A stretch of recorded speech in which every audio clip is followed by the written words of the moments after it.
और मेरी मजबूरी है, बीसी है, उसके कारण से मुझे जाना पड़ रहा है। लेकिन मैं आपके साथ समय बिताते हुए मुझे बहुत अच्छा लगता है। मुझे उम्मीद है कि अधिक संख्या में हमारे किसान भाई यांत्रिकरण का लाभ उठाएंगे। ये 2 दिवसीय मेला है, इसमें अधिक से अधिक बढ़ चढ़ के हिस्सा लेंगे। बहुत सारे लोग अभी भी बीज जो हमारा वितरण हो रहा है विभिन्न प्रखंडों में, उसमें भी लगे हुए हैं। जैसे उन्हें फुर्सत मिलेगी वो आएंगे, देर शाम तक आएंगे, कल आएंगे और वो इस यांत्रिकरण मेला का फायदा उठाएंगे। बहुत बहुत धन्यवाद आप सभी का। बहुत बड़े पैमाने पर पैदा कर सकते हैं। कहते हैं कि भूखा से दूध बनता है और भूखा से मशरूम बनता है। जब हम मशरूम का निर्माण करते हैं तो हमको फिर भूखे की बहुत ज्यादा आवश्यकता होगी और इस प्रकार की कई सारी योजनाएं चल रही हैं। मेरे ख्याल में जो हमारे सहायक निदेशक का कार्यालय है और कृषि विभाग से जो निर्देश प्राप्त हुए हैं निश्चित रूप से हम लोगों के द्वारा 100% अनुपालन किए जाएंगे।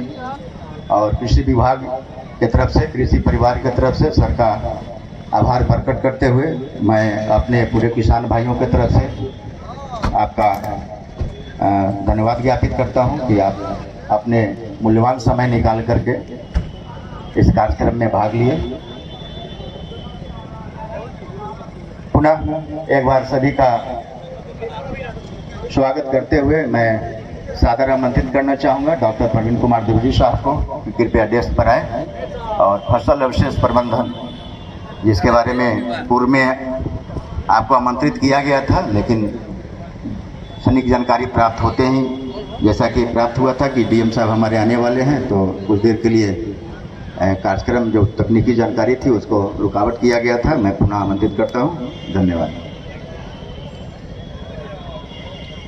अभी ये मशीनें जो बिहार में चल रही हैं जिसको हम कहते हैं कि हार्वेस्टर, तो हार्वेस्टर के साथ एक मशीन कंपल्सरी हो गई है पूरे बिहार के लिए, उसको आपको लगाना है, जिसको बोलते हैं एसएमएस, स्ट्रॉ मैनेजमेंट सिस्टम। ये मशीन उस मशीन के पीछे चलती है। तो हमारा आपसे अनुरोध होगा कि जिन भी किसान भाई के यहाँ हार्वेस्टर चल रहा है, तो मैं मानता हूं कि एक अलिखित समझौता आप लोगों ने कर रखा है कि थोड़े हमारे पैसे कम लगेंगे, इसलिए बिना एसएमएस के भी कहीं कहीं पर लोग अभी भी प्रयास कर रहे हैं कि हमारी फसल की कटाई हो जाए।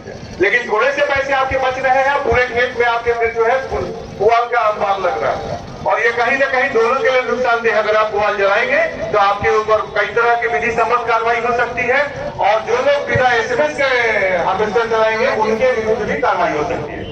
इसलिए ऐसी गलती नहीं करें। अगर आप एसएमएस के साथ चलाते हैं तो फिर सारे जो पुआल है वो छोटे छोटे टुकड़ों में कट करके पूरे खेत में बिखर जाएंगे और आप साधारण जो हमारी जो जीरो गिरेज मशीन है या फिर हमारा जो सीड्रिल है उनसे भी आप बुआई करने में सक्षम हो जाते हैं। तो ये एक दूसरा पहलू है। तीसरा पहलू है कि अभी भी कहीं कहीं पर थोड़ी बहुत असावधानी हो रही है, ठीक से नहीं काम हो रहा है। तो एक मशीन और आई है जिसको हम लोग बोलते हैं स्ट्रॉ बेलर, और ये मशीन जो है आपके खेतों में चलती है और वो बड़े बड़े बेल 12 से लेकर के 16 किलो के बेल्स बना देती है और वो बेल आप लंबी अवधि तक भंडारित कर लीजिए, जिससे कि ऑफ सीजन में आपके पास चारे की कोई समस्या नहीं। क्योंकि मैं ये भी देख रहा हूँ कि जहां पर लोगों ने जलाया है, जला तो दिया है और उसके बाद जलाने का नतीजा ये हुआ है कि जो भूसा हमारा 4 रुपए 6 रुपए किलो बिकता था आज 10 रुपए पर भी महंगा हो गया है।